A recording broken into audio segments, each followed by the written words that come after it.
like the old Bonsaimaster says, enable the bird to fly through the tree.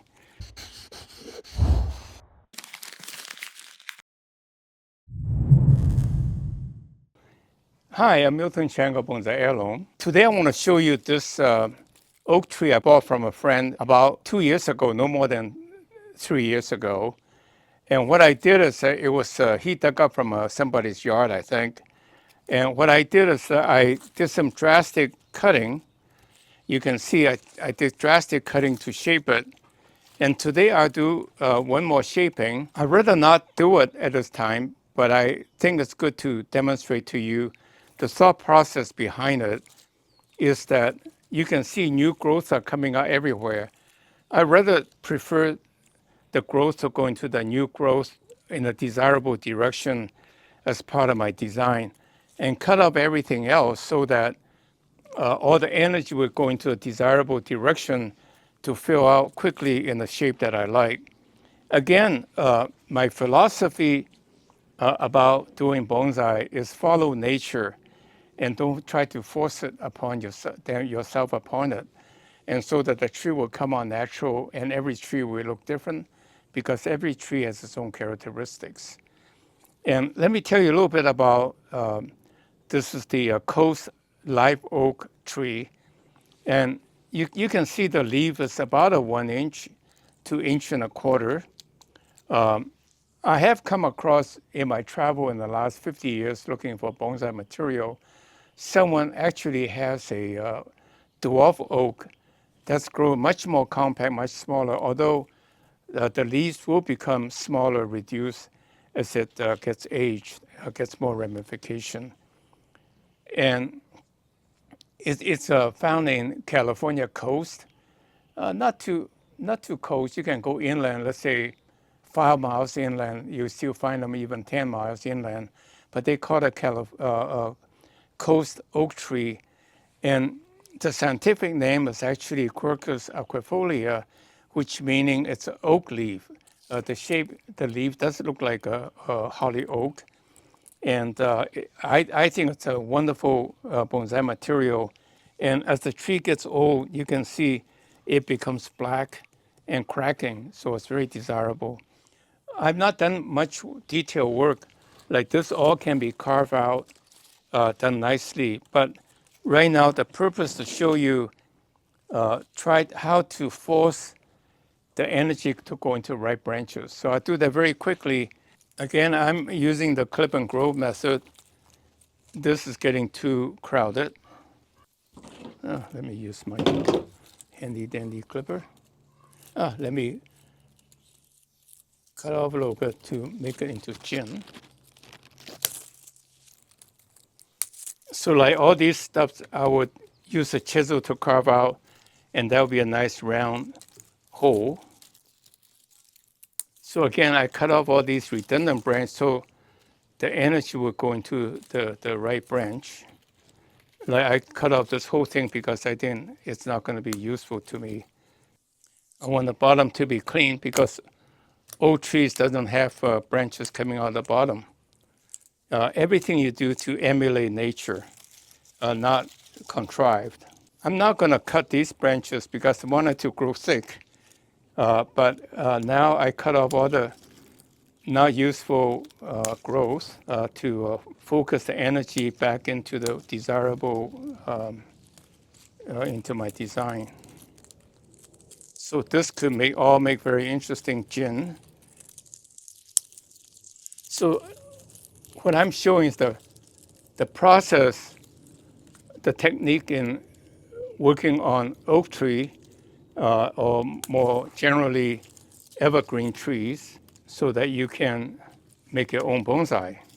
This tree, the asymmetry is going this way, so I really don't want this to be too long. So if I clip out here, this will fill out the hole nicely. And I can debate if I want this one or let this one grow over. And I think I'll cut this one off, make it into a gin. So this tree, if you look at it, this tree is coming up like this, going up like this, going up like. So it kind of wanted to go that way. So with that in mind, then I like to make this the apex, and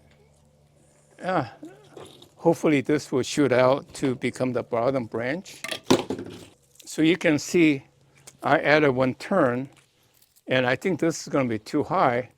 So let me just cut it here to force that branch to come out, and then this tree would have done this, and this, right? So you added the turns by doing that.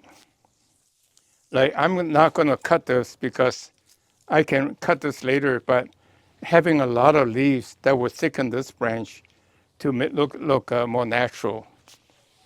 So these are the thought process to get the detail that you want. So it's not going to be done right the first time, in a sense that you need to make continuous improvement. So I'm thinking ahead. What I do will result in better branching for me to cut the next time, even though it doesn't look quite right this time. Just in case I want something here. I don't think so. This is getting too crowded. Again, well, when in doubt, just leave it alone because you can always cut it later.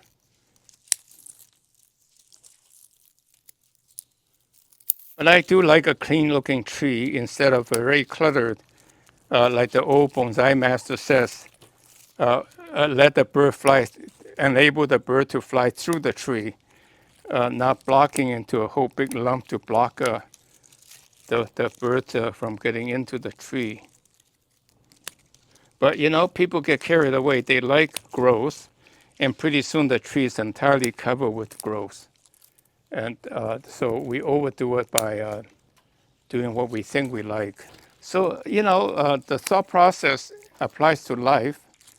If you generalize, it makes you a better person, more successful person, because you know how to deal with things and situations. I didn't cut it very cleanly because I can always cut it nicely later on. So that is the tree.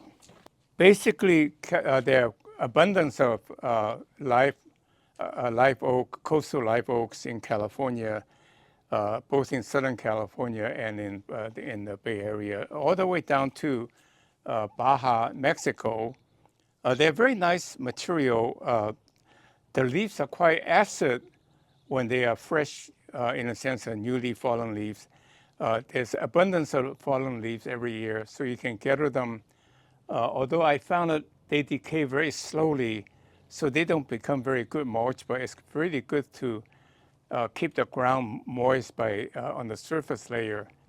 And one very good example is that, and also the leaves decays very slowly, but the acid neutralizes into a fairly neutral, slightly acidic mix, really perfect for azaleas and also for camellias. So in fact, if you go to La Cañada in Southern California, where there's a descanso garden, it's got the most magnificent collection of camellias and growing in an entire area covered with oak tree canopy. It's just really beautiful. So you can get up this material, the mix, to grow your bonsai. But again, you have to probably pulverize it, so otherwise it becomes really, you know, a whole leaves forever. So what I've done today is that I work on this bonsai I bought from a friend Jerry, who has since passed. He collected either from the mountain. It looks like it could be collected from the mountain or from somebody's backyard. And then I've been cutting it back to get it to shape. When you cut back a big growth, the next level of growth, you create a really nice taper. So that's what I do. So the process then is to cut back the tree drastically to take advantage of the basic design. In this case, is the angle, and you save the branches to get the desired shape you want. And this happened to grow long, then I pull it down like a drooping branch, and I left all of this alone so that it would have more leaves. When you have more leaves, you thicken the branch thicker to make it more natural. So it's thinking ahead applying all these little techniques to make a tree look nice over time. And it's a game of patience and perseverance working towards a grand vision. So with that in mind, then I've for the third time or probably the fourth time, I'm cutting this tree to whip it to shape, and I'll update it every 6 months to a year to show you the progress, to show how a good tree can be made from a raw material. Well, thank you very much for watching today's video. Subscribe to our channel and tell a friend. And most importantly, go to our website and sign up to become our VIP so that we can send you announcements of special considerations. Thank you very much. See you next week.